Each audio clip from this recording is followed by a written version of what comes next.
Terus saya lapor ke Bu Mega, saya di Bu Mega ditegur malah. Situ tanggung jawab ya gitu. Kenapa Pak Prabowo sampai orang kayaknya bingung kok saya bisa sobatan sama yang namanya Prabowo Subianto? Kita ini jangan move on dong. Masa terus-terusan mau marah-marah tuh. Sudah presiden terpilih, semua dunia udah ngakuin. Apa lagi? El? Iya. Kita nggak dewasa gitu loh. Apapun juga beliau itu adalah manusia Indonesia, pulang. Beri dia. Ya, negara ini negara besar, Indonesia ini negara besar, perlu pemerataan di semua wilayah, timur, tengah, barat, semuanya harus mendapatkan kue yang sama. Halo teman-teman perspektifku, waduh gimana nih kabar kalian? Semoga baik-baik saja ya dan semoga selalu diberikan kesehatan. Seperti biasanya kalau barengan sama aku di sini, aku ingin ngajakin kalian nih untuk mencari info-info menarik apa hari ini yang cocok banget buat dikulik. Dan seperti biasanya juga tidak usah terlalu banyak babi bu. Yuk langsung aja kita tonton videonya. Saudara Angga Raka Prabowo sebagai Wakil Menteri Komunikasi dan Informatika. I want to be forever young. Do you really want to live forever, forever and ever, forever young? I want to be forever young. Do you really want to live forever, forever and ever? Nah ini menarik nih. Jadi teman-teman semuanya ini buat informasi untuk kalian semuanya ya.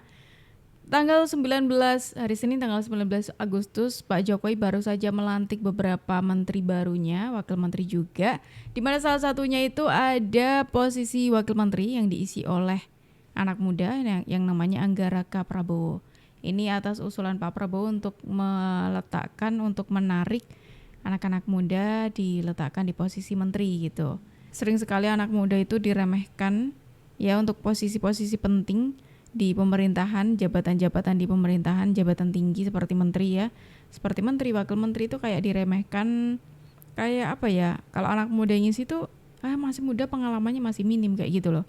Padahal jangan salah, anak-anak muda sekarang tuh sangat luar biasa dan kita harusnya memberi peluang untuk anak muda itu yang pastinya memenuhi kriteria, memenuhi standar juga untuk bisa membuktikan gitu loh ya.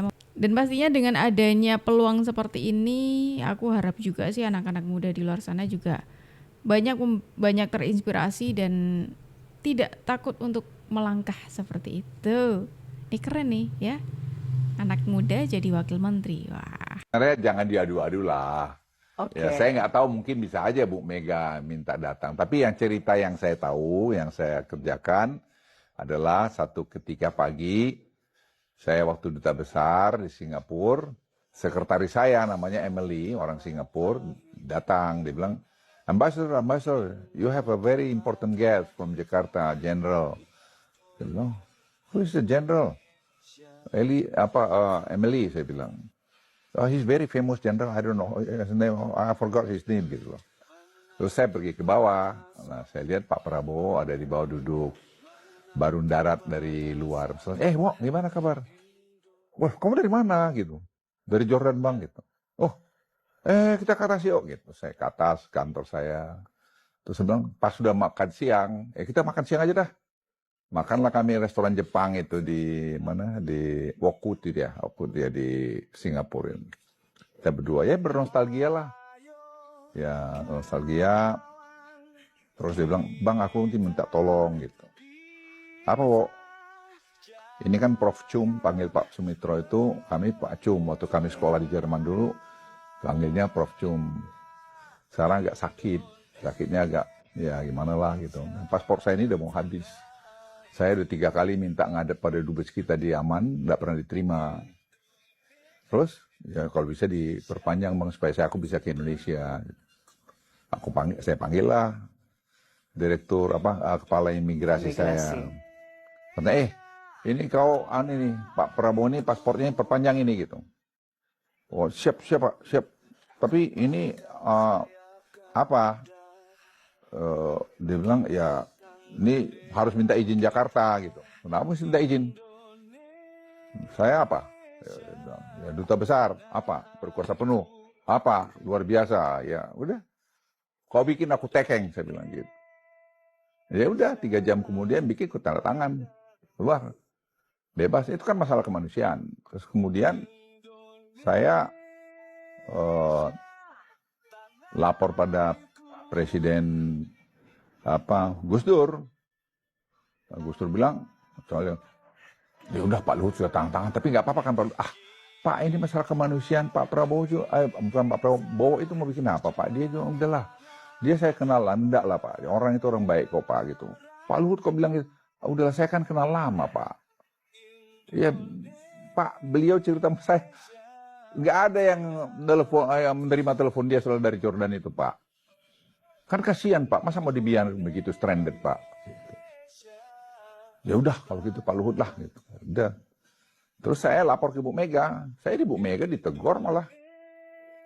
Situ tanggung jawab ya gitu. Ya itu ceritanya yang benar. Jadi jangan udah belok-belok. Ya nggak tahu saya siapa yang manggil, tapi ya saya tahu beliau ada di kantor saya. Tapi itu buat apa sih dipersoalin? Ya udah terjadian gitulah. Dan sekarang beliau presiden ya kita hormati dong presiden elek. Yang ada yang dulu merasa lebih tinggi lebih hebat ya sila-sila aja. Makanya saya bilang nanti kau kalau nggak suka sama Pak Prabowo ya lawan aja tahun 2020 berapa pemilu lagi? 29 tunjukin bahwa kau lebih hebat dari dia. Pak Prabowo juga 3 kali kok. Dia juga nggak marah-marah, ya marah terus kemudian dia biasa. Kita ini jangan move on dong. Masa terus-terusan mau marah-marah terus? Sudah presiden terpilih, semua dunia udah ngakuin. Apalagi? El? Iya. Kita nggak dewasa gitu loh. Nah ini menarik nih. Menarik, ini ada katanya dengan Ibu Mega juga soalnya ya.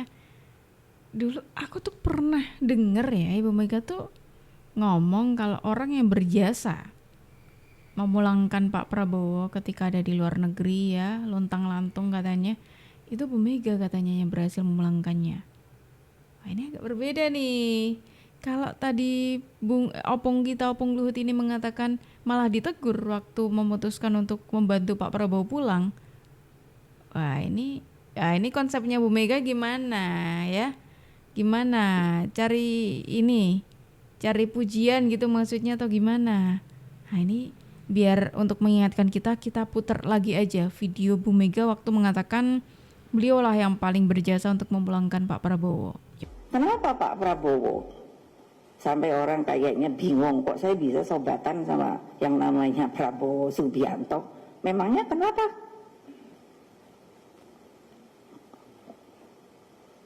Karena apa?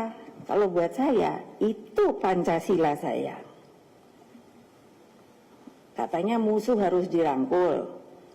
Lah kalau Pak Prabowo dianggap musuh, ya saya suruh dia pulang deh sana. Dulu yang saya ambil, beliau keleleran. Betul nggak Mas? Saya marah sebagai presiden. Hah? Siapa yang membuang beliau stateless?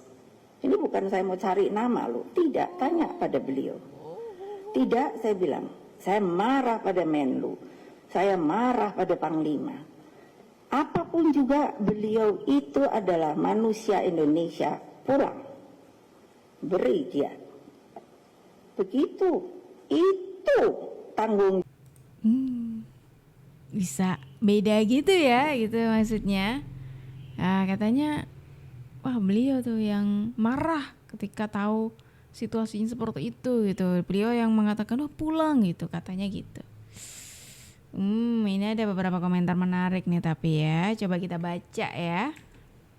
Ini ada dari Nani Klaten. Setahu saya yang minta Pak Prabowo kembali ke tanah air adalah Gus Dur.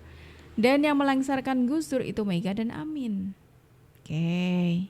Nah ini dari komentar aja udah satu jalan dengan opung kita nih, Opung Luhut gitu. Kira-kira kalau menurut kalian gimana nih? Kalian lebih sependapat dengan Opung Luhut atau Bu Mega nih? Ayo coba tulis di kolom komentar ya, nanti aku baca deh komentar kalian. Tapi harapannya gimana Pak? Untuk keberlanjutan pembangunannya harapannya gimana? Ya, negara ini negara besar, Indonesia ini negara besar, perlu pemerataan di semua wilayah, timur, tengah, barat, semuanya harus mendapatkan kue yang sama. Sehingga 10 tahun yang lalu saya menyampaikan bukan Jawa sentris, tapi Indonesia sentris. Tidak dari pusat, tetapi membangun dari pinggiran, membangun dari desa, membangun dari wilayah terluar. Itu yang untuk desain ke depan 5 tahun yang akan datang, 10 tahun yang akan datang, silakan tanyakan ke Pak Prabowo Subianto. Pak Prabowo adalah seorang agresor demokrasi, anti demokrasi, yang akan membawa kita side back ke otoritarian lagi. Kalau dia nggak percaya demokrasi, ngapain bangun Ya, partai, betul. ngapain ikut proses pemilu Dan- pilpres selama ini gitu loh. Iya benar juga. Itu menurut gua totally wrong ya. Wrong. Enggak lah, itu enggak sama sekali. Beliau orang yang sangat demokratis kok. Dari hal kecil aja lah.